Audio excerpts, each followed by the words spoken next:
مجھے جن لوگوں کا پتہ ہے نا کہ مجھ سے محبت کرتے ہیں، میرے دل میں بھی ان کے لیے بڑی گنجائش ہے. یہ انسانی فطرت ہے، تقاضا ہے. 4 بچوں میں سے والد کو پتہ چل جاتا ہے کہ تیسرے والا، چوتھے والا، پہلے والا یا دوسرے والا، ان میں سے فلانا زیادہ محبت کرے گا، میرا خیال رکھے گا. تو وہ اماں بہانوں سے کہتی ہے کہ اگر علیحدہ ہونا بھی پڑا تو میں نے اس کے ساتھ ہونا ہے، کیونکہ اسے پتہ ہوتا ہے کہ وہ خود بخود طبیعت میں گنجائش بن جاتی ہے. یہ کیسے ہو سکتا ہے کہ بندوں سے ہم پیار کریں تو وہ ہمارے لیے اتنی گنجائش بنے بلا مثال و بلا تشبیہ. اگر ہم رب کی رضا پہ چلیں گے تو پھر اللہ کتنی کرم نوازی فرمائے گا.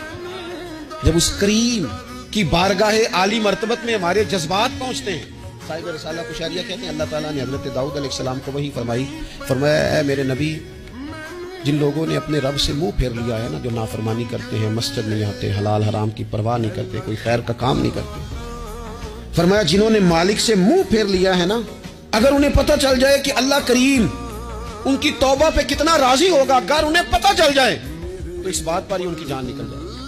جو دور ہیں اس کی بارگاہ سے، اور پھر خود ہی فرمایا کریم رب نے کہا جو میری بارگاہ سے دور ہیں، جب ان کے لیے میرا یہ کرم ہے تو جو میری طرف سفر کر رہے ہیں، جنہوں نے میری رضا کا رستہ اختیار کر لیا، ان کے بارے میں رب کریم کا ارادہ کرم کیا